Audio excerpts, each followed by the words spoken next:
everyone! Welcome back to my channel. If this is your first time here, my name is Molly, and today I'm going to be reacting to and reviewing Season 1, Episode 2 of The Expanse. Right, so just a couple of things quickly before I jump into this episode.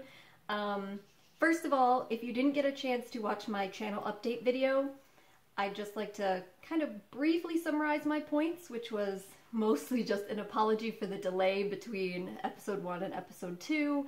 You know, I know that 2 weeks is a particularly long time, and probably a lot of you were anxious to see if I was going to continue with this. It was always my intent to continue. I'm really excited about this series, but unfortunately I had some life events happening. I had an emergency with one of my pets, and then I became pretty sick for a few days, so that kind of delayed me from continuing forward with the series. But thankfully, I am mostly better now. Still have a little bit of a raspy throat going on, you might notice, but mostly better. And the emergency situation has been taken care of, so I'm able to keep going and hopefully get back on track really, really fast here now.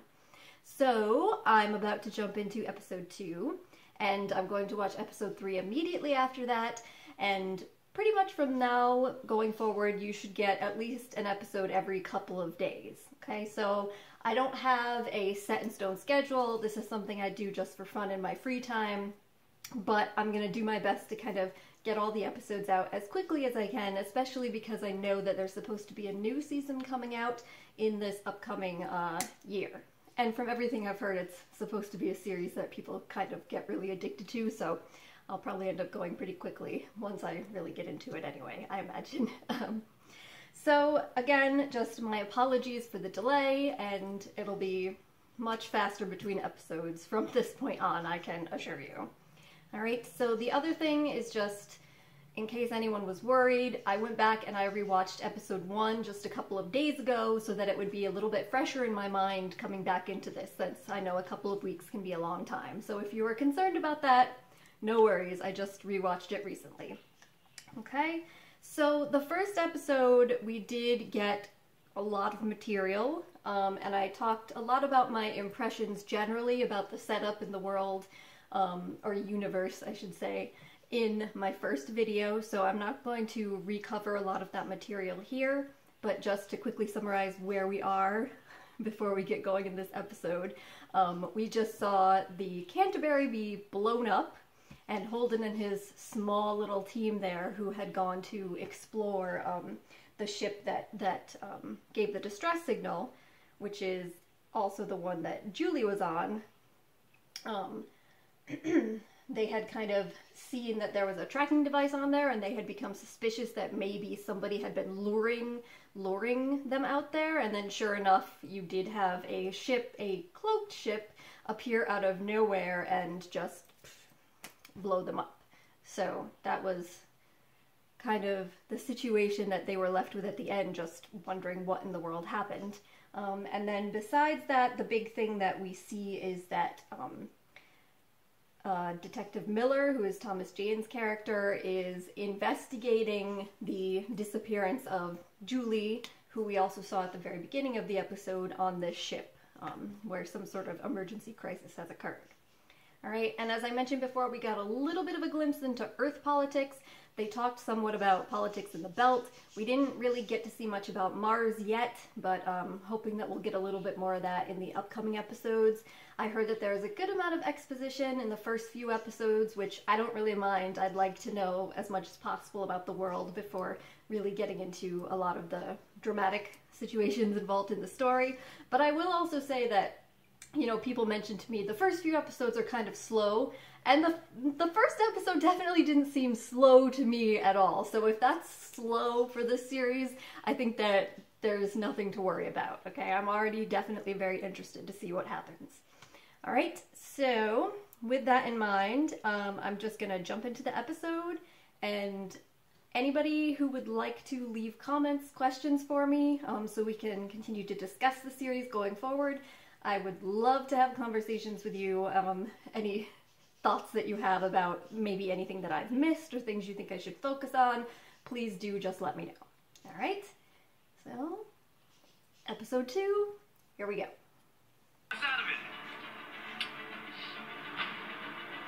He's just like paralyzed. How bad are we gonna catch it? Pretty bad. Right, sweetheart. You know how much I love you.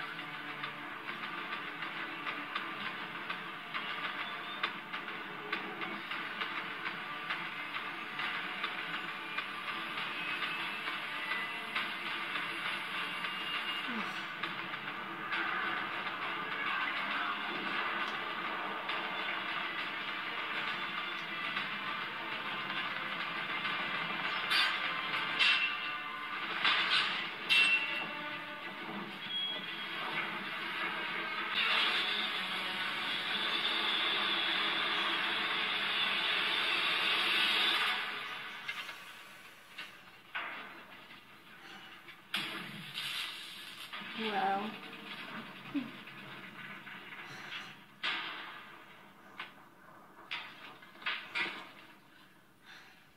Son of a bitch. We're through. Wow. The use of music there was really great. That kind of had my Do we still have heart scopes? pumping, but Damn straight. Do not lose that ship. oh, Jesus, you're not. We're going after them. Buddy, I don't think We're that's... losing them. Don't do it, Alex. They just dusted 50 of our friends. Well, let's not make it 55.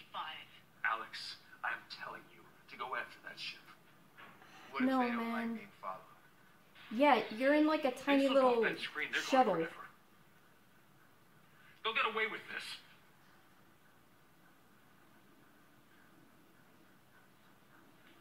What is wrong with you? Like, I I gave an understand order. his Big emotional ring. reaction Matters here, now. but Get up. I'll do it myself. Get up! that would be a terrible idea. You would just die too. We're not going anywhere. Yes. It's the right choice. Mark my words. I mean, it makes perfect sense, right? Anytime you have a shortage situation, and the shortage is something that people need, you're going to have a crisis. And if you're talking about a shortage of something like water, Copy all files. Copy all files. Replay my last message. My last messages. I've tried to give you the best of all worlds, and you choose to live like some filthy handmaid among the riffraff of the solar system. wow. You have no intention of returning home. I'm forced to consider selling the Razorback. You're naive, sweetheart. It's Do you time have a to little, come. like, robot pet? Please. I'll make everything right again. But seriously, what an obnoxious asshole her father seems to be. You're so blind and so condescending, and you're never gonna change.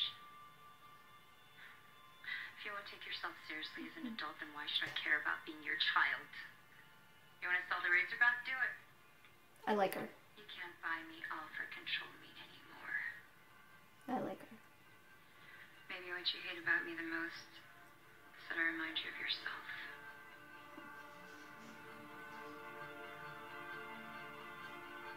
I think he likes her too.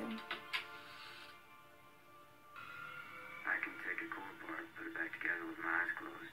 But ask me whether or not I should rip your helmet off and kick you off this bucket. And I can give you a reason why I should. Or shouldn't. Except Naomi wouldn't like it. Oh. I mean, I was kind of wondering about his Can you pass me the drill? association with Naomi also, but I mean, now it just seems more suspicious since he acted that way in response. Alex, Fred, what's wrong with him? he's hypoxic. And... Oh, shit. His breather's crapping out. Oh. Damn it, how long can he hold on? Oh, shit. We're losing him. We're coming back in. Negative. We don't have enough oxygen to vent again. Shed, take care of him, do something. Do something. We're in a vacuum. He's in a suit. Fuck. What do you want me to do? There's no spare. Shed, you're a medic. Act like one. Okay, hold on, buddy. Listen, I'm hooking our breathers up, okay, so we can share air. You can breathe off mine, okay? said, what's happening? Okay. But then you're both gonna run out really fast, right? Hold on, Alex. Come on. There it is. Breathe. Breathe out. Breathe in. Breathe. Just keep breathing. We're buddy breathing. Okay.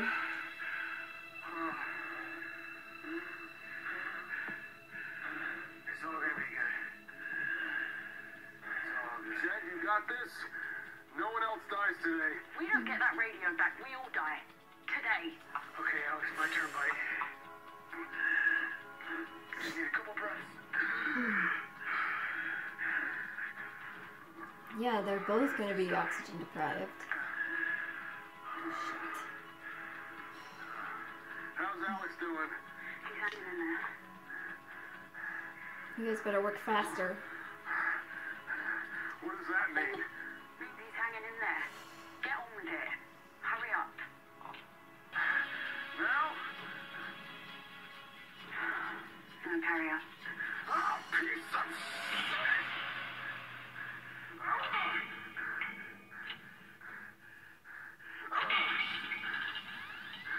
We have connection. Get back in here Alright, now. now hurry up.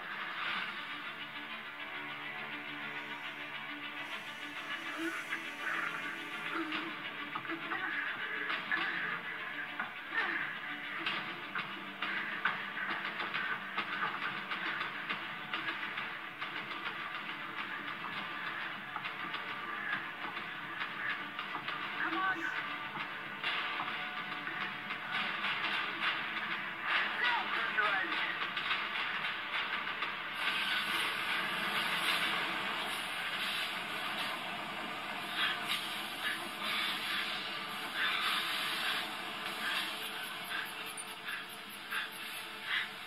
He's not gonna die. Right? There's no way. There's no way he's gonna die after, like,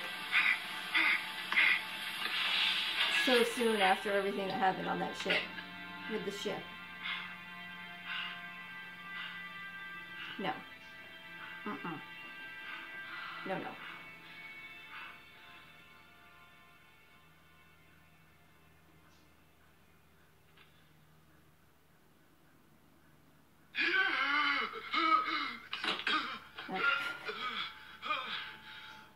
Okay. Good. Ow! Good. What the hell did you do to me?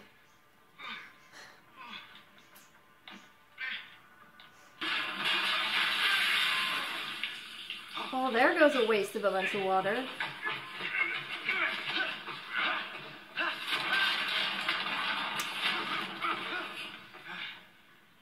That's everything you got?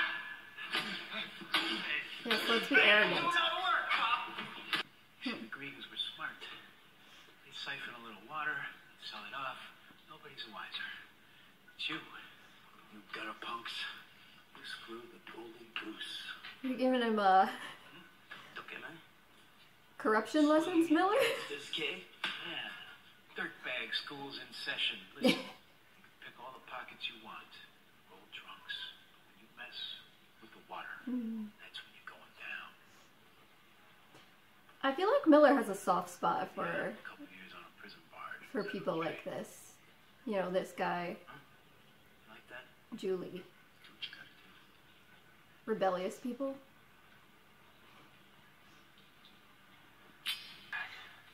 This immediately comes back to their thing from the first episode, you know, what if it's us sometime out there? Naval technology. It was a trap. Are you insane? taken aboard the MCR and done. Alex, shut me down. Lock us out! Lock us out! Speak for us. We intend to cooperate. Host this means we won't be harmed. Should I smoke them? Say the word. We're dead anyway. What's with this guy? Any such action would only confirm that the Canterbury was destroyed by Mars. Well, that was episode 2 of The Expanse. So again, I feel like there's a lot of things to potentially talk about here. So the majority of the episode, it seems, was really focused on just their attempting to survive in the aftermath of the Canterbury explosion. Which I thought it was interesting. I liked seeing all of the different, crises that they went through and all the different aspects of how their various personalities came out in this sort of emergency situation. I liked watching that. I thought it was something like, so you see the moment when Alex's oxygen is not working, and the medic, is it Shep, has to basically jump in there and then think really fast on his feet to try and come up with a way to make sure that he doesn't just suffocate to death right there in front of him. And of course, both of them almost end up suffocating in the end, because they come right down to the wire time-wise. But if he hadn't done that, then Alex most certainly would have. But the point being that whole scene where he has to kind of improvise and jump into action, I thought it was interesting how they had this episode largely devoted to us seeing how people have to really think on their feet quickly, and work with what they've got. And I like that because a lot of shows, films, things you get that are set in space, they don't really get into that as much. You do see, of course, crises happen in things like Star Wars and Star Trek, but it's usually something like they need to fix some weapon system or like some warp drive system really fast so they can get away from somebody, as opposed to a focus on life or death kind of situations along those lines. It's something that, like, if I think about something like that in film representation, it's like Apollo 13, like a film representation of an actual space crisis that occurred, and that's what this is most similar to. So I like that because it's a more realistic thing of what you would expect. Not to say that you wouldn't expect there to be crises where they have to like fix a warp drive system and try to get away from someone or something really fast, but this sort of thing is not really typically shown in series or shows like this, as far as I am aware of anyway. And I liked how it was done. And like I said, I also liked how it kind of showed us some things about the different characters and how they might act under pressure. The medic, Shep, he stepped up there, and he was kind of panicked at first, and then Naomi basically was like, do something, handle it. And what he basically decided to do was put his own life on the line. He was willing to sacrifice himself there, which was a big thing. I mean, that really said something about him to me. And also, I mean, overall, out of all of them, so far it seems like Naomi is the one that really stepped up to be in a leadership position and was really kind of smart in getting everyone through that crisis. I mean, I know that Holden is technically supposed to be like the person in charge, since he was underneath the captain on the Canterbury, so he was like the ranking guy or whatever you would say in terms of like a civilian ship. I'm not sure how they really classify ranking and such. But but Naomi is really the one that kind of held everything together and made sure that they didn't die. If they just followed Holden's orders, they would have run chasing after that ship and, either been seen and immediately just blown out of the sky, or maybe, had worse situations with things malfunctioning. So, and again, as I was saying when I was watching the actual episode, I understand the impulse. I understand he's angry and he's worried about there being no consequences for the people that just murdered all of their friends and colleagues. But obviously, if you go chasing after that ship, there's a huge likelihood that you're all just going to die too, and then there still won't be any consequences, because then there won't even be anyone alive to tell what happened. So, good thing that Naomi stepped up there. And good thing that the other guy, I'm not remembering his name right at the moment. I apologize. I'll have to look it up. He kind of just seems to do whatever she says. So luckily, they were able to prevent Holden from making a gigantic mistake there. But then contrasting that to like the end scene where he's making the decision to put this message out there, it's also a situation where I can kind of see both sides here. I can see why he would want to do that. He's worried that they're going to be picked up by this Martian ship, and if Mars was responsible for what happened to the Canterbury, which I still don't think they were, but if they were, then there's a strong chance that they would all just disappear in there and die, and again, nothing would ever be found out about what actually happened. So he's trying to send this message out there as kind of like an insurance policy. This is a way to kind of protect them so that Mars maybe feels some incentive to, you know, not just kill them the instant that they get them on board if they're the ones responsible. But, I mean, at the same time, I can kind of see why everyone else was concerned and say, what exactly are you doing? Because on the one hand, okay, so if Mars is responsible and they're bringing you on board, they aren't just blowing you out of the sky, you know, maybe they weren't going to kill you, but now if you put that message out there, you know, maybe they are going to kill you. Or on the other hand, maybe more significantly, what if they're not responsible, and then you're just maybe potentially creating more chaos out there? So maybe not the best idea altogether, but again, I definitely understand why he did it. And I think that as an insurance policy, it could potentially work. So we'll see how that all plays out going forward. And then back on Ceres, you see Miller's investigation proceeding while he's simultaneously involved in other investigations, other aspect of his police work that he has to do, and the aftermath of the water not arriving there. So I thought it was interesting to kind of get a glimpse into, you know, how something like blowing up this one civilian ship can have a major impact on the lives of people down in this one place, Ceres, because they're counting on the water that's being delivered. So any sort of like disruption or delivery to even like civilian ships can have a major serious impact on people's lives, and then start leading to crises, things like people stealing the water, trying to siphon it off and selling it, and that, as that one guy was trying to say to Miller, can end up eventually leading to violence and chaos, because obviously everyone needs water to live, you know. So I thought that was interesting to see, and I also just liked kind of more of the development of Miller. I felt like getting more of a sense of him as a person from the way that he interacted with the kid that was stealing the water, and then also the way that he's kind of looking at Julie and her history. Like I said, I kind of got a positive feeling for Julie after listening to the messages back and forth with her father.